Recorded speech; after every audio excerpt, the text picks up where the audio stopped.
गुरु साक्षात् परं ब्रह्म तस्मै श्री गुरवे नमः।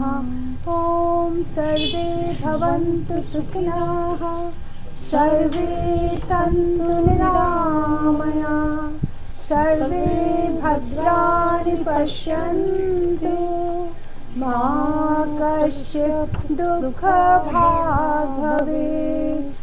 ओम शांति शांति शांति। हम सभी मिलकर प्रार्थना करते हैं कि हमारी धरती, आकाश, वायु, पानी सभी स्वच्छ हो जाए, हमारा अंतःकरण स्वच्छ हो जाए और हमारी जो धरती की गरिमा, जो हमारी देसी गाय की गरिमा थी वो वापस आ जाए और हमारे गांव समृद्ध हो जाएं और हमारा देश समृद्ध और स्वस्थ हो जाए, सभी स्वस्थ रहें। नमस्ते। और किसान अन्नदाता सुखी भव।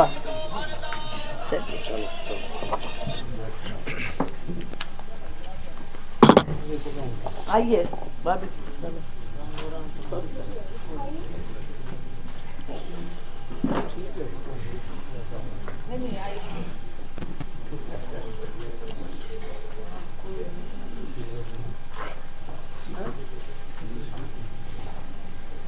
और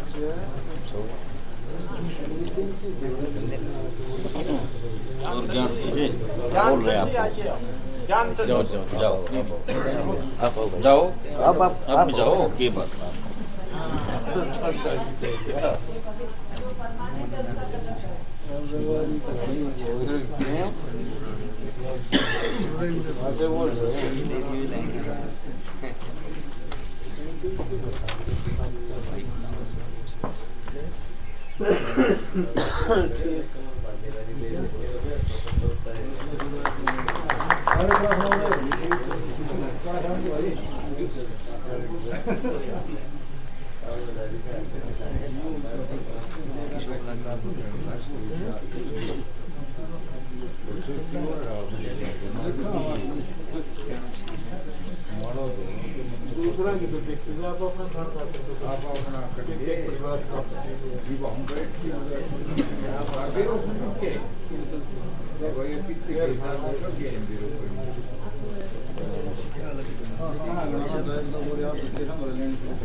सारा पंचायत मंडल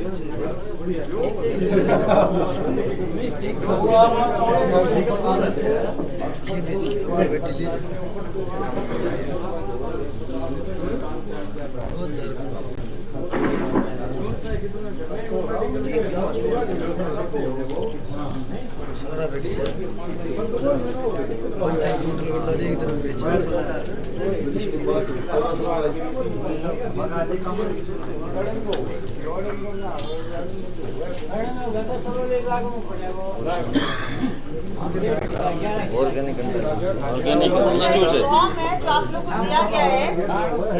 नमस्कार, आप देख रहे हैं जेबीएन 24। मैं मुकेश शर्मा। इस समय हम सेलंगा गांव में पहुंचे हैं और भीम सिंह जो कृषि रत्न अवार्डी हैं, कई बार इनके बारे में हम पहले भी जानकारी दे चुके हैं किस प्रकार से ये खेती कर रहे हैं। प्राकृतिक खेती जो है वो कई सालों से आप 2011 से आप प्राकृतिक खेती कर रहे हैं। आज भी आपके यहाँ एक संस्था की तरफ से जो है प्रशिक्षण शिविर लगाया गया है और आपने एक नई आधुनिक जो चीज़ है वो भी तैयार की है, जिसमें आपका जो उत्पादन है, सब्जी का है, फल का है, जो भी है, उसको सुखाकर बेचने का जो है एक नायाब तरीका जो है आपने अपनाया है और आप बता रहे हैं कि यह देश में पहला प्रोजेक्ट है। जी जी। तो इसके बारे में आप जानकारी किसानों को। सभी को नमस्ते और आपके चैनल के सभी दर्शकों को मेरा नमस्कार। मैं भीम सिंह डागर, गांव सेलंगा, जिला झज्जर, हरियाणा से 2011 से प्राकृतिक खेती कर रहा हूं और आज हमने सोलर ड्रायर बनाया है और उसका आज शुभ मुहूर्त किया है। और ये देश में अपनी तरह का पहला मॉडल हमने बनाया है, क्योंकि एक किसान बनाता है, कंपनियां तो बहुत सारी बनाती हैं, लेकिन एक किसान बनाता है और सोच समझ के भाई किसान की क्या परेशानियां हैं उस बात को ध्यान में रख के हमने ये सोलर ड्रायर बनाया है। और इसका कोई खर्चा नहीं है। जैसे सूरज निकलेगी, सूरज निकलते ही सब्जियां सूखनी शुरू हो जाएंगी और हमारे जो कस्टमर हैं उनको पूरे साल सब्जियों का मतलब निरंतरता पूर्ति रहेगी जी। क्योंकि किसान की सब्जियां जैसे टमाटर कभी 2 रुपये किलो हो जाता है, कभी 200 रुपये किलो हो जाता है, तो जब किसान का 2 रुपये किलो टमाटर होता है तो रोड पर फेंकना पड़ता है। तो इस तरह के ड्रायर हम बनाएंगे, सभी किसानों को बनाने चाहिए, तो हमारी वेस्टेज नहीं जाएगी जी। तो जब टमाटर सस्ता होता है या हमारे जैसे प्राकृतिक खेती करने वाले किसान हैं उनके यहाँ पर फसल अधिक होती है तो उनको हम सुखा सकते हैं, या जो भी सब्जी मार्केट से बचती है उसको हम इसमें सुखा के और पूरे साल ग्राहक को देते हैं। तो किसान की जो है ना आमदनी कई गुना बढ़ती है और वो आर्थिक नुकसान होने से बच जाता है। तो ये हमने आज इसकी शुरुआत की है। इसमें हमने गाजर है, मेथी है, पालक है, अपना गोभी है, टमाटर है और हल्दी है कच्ची, उसको सुखाया है और इसको 2 से 3 दिन में सूख जाएगी। फिर इसको एयर टाइट करके वैक्यूम पैक करके इसको रख देंगे और पूरे साल हमारे जो ग्राहक मांगेंगे उसी हिसाब से हम उनको सप्लाई करेंगे जी।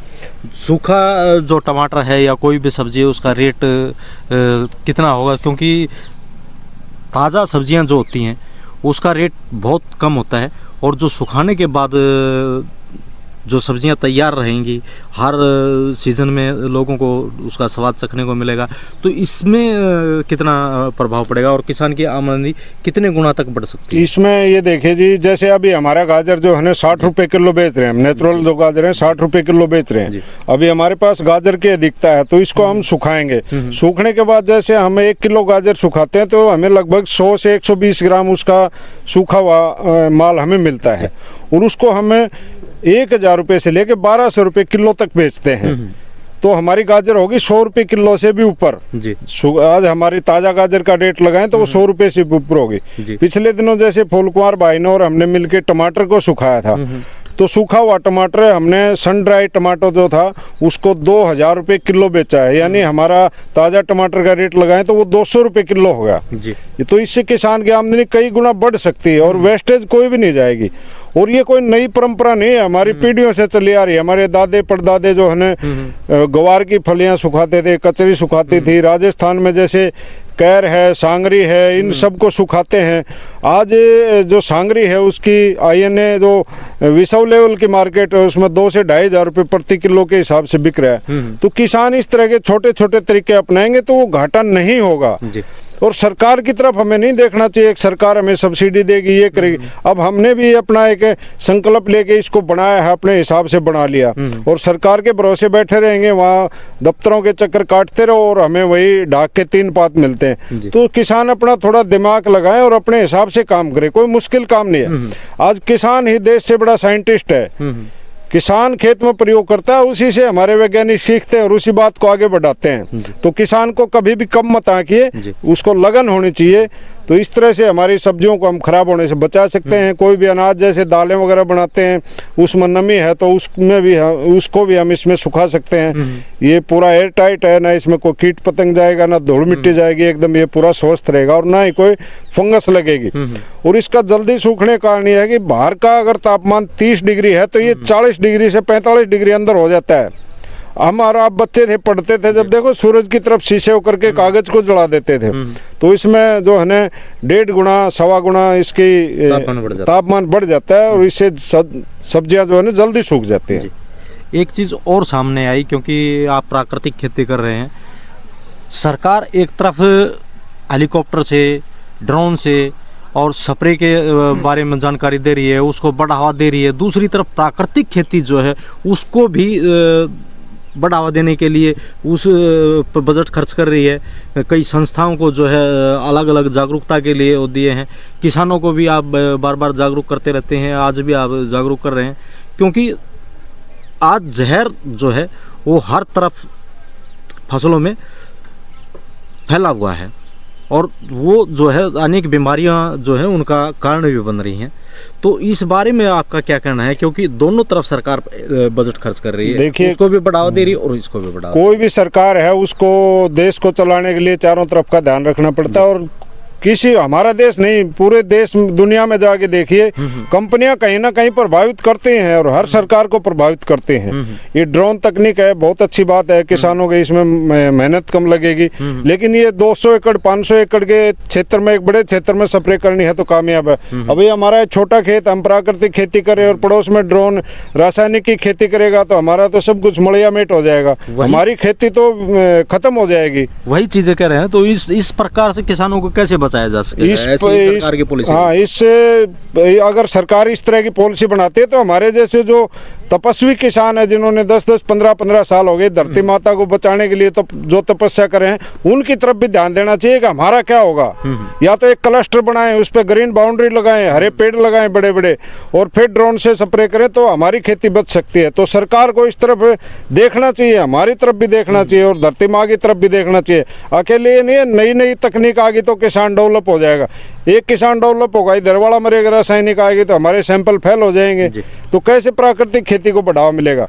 तो दोनों चीज़ों को तुलना करें, प्राकृतिक खेती की तरफ भी देखें और रासायनिक खेती की तरफ भी देखें, इसी तरह से आगे बढ़े सरकार। धन्यवाद भीम सिंह जी। ये कई तरह के पाउडर बिक रहे हैं, इसी तरह अपने कटड़े कटड़ियों के लिए, बछड़े बछड़ियों के लिए, ठीक है, जितने बड़े मवेशी हैं, बकरी के लिए, भेड़ के लिए, ऊँट के लिए, सारे के सारे वो बिकने शुरू हो रहे हैं। सारा पैसा खींच रही कंपनियां और हम पागल बने कंपनियों पीछे घूम रहे हैं। भाई मैंने तो सरकार से मांगने की जरूरत नहीं, एक आंदोलन है ना, धरती पे करो, अपने आप से सुधार करना शुरू कर दो। गाँव है एक आत्मनिर्भर इकाई होती है। लूट से बचने के लिए हमने अपने ग्राउंड लेवल पे, अपने घर पर खुद से अपने आप से शुरुआत करनी पड़ेगी। पहले तो मैं ये कहूँगा, नहीं तो कोई भी ना, कोई सरकार बता सकती है, कोई संस्थाएं बता सकती है। भाई आप किसान बंदे को प्राकृतिक खेती नहीं कर रहे हैं, मतलब प्राकृतिक खेती मतलब तो उसमें कुछ बात ले नहीं डाला, अपने घर का कूड़ा करके भैंस गाय जो भी कुछ है उसका डालो। सबसे बढ़िया चीज़ एक और भी है, भैंस का नाम नहीं लूँगा क्योंकि गाय का जो गोमूत्र है उसमें बहुत ज़्यादा गुण बढ़ता है। मेरा भाई है साथ में भैंस रखता है, मैं गाय रखता हूँ, मैं वो भैंस को देनू वहाँ पर रात को सो नहीं सकता। भैंस का मूत्र में बताया था ना, बहुत जी बताऊँ, पहले ऊँट में घोड़ी में मिलवा जाएगा, घोड़ी में भाई साहब जो अगर थोड़ी सी सेंस है ना बड़ा अंदर, गाय के खान में जाओ मैंने तो अलग फीलिंग होगी, भैंस के जाओ निकला तो थोड़ा बताना आपको नेचुरोपैथी क्या है। मिट्टी, पानी, धूप, हवा, सभी रोगों की एक दवा, मोटी बात है। मिट्टी का काम क्या है? मिट्टी है ना, किसी पशु को दबा दो, कोई भी गंदगी मिट्टी में दबा दो, बदबू नहीं आएगी। मिट्टी का गुण ये है कि जितनी भी गंदगी, जितना फर्टिलाइजर पेस्टिसाइड डाले हैं, इसको भी खपा रही है ये। इस पे आप फिर गाय का गोबर डालना शुरू कर दो, कुछ दिन के बाद ये नहीं, वो जो सारा फर्टिलाइजर उसको कटा जाएगी। इसमें ये होता है कि गंदगी को साफ करने की सबसे ज्यादा मिट्टी से है, पानी की पट्टी है, वो अपने जो दवाइयाँ हैं वो अलग है, कुछ लेप वगैरह है, ठीक है, थेरेपी वगैरह है, प्राकृतिक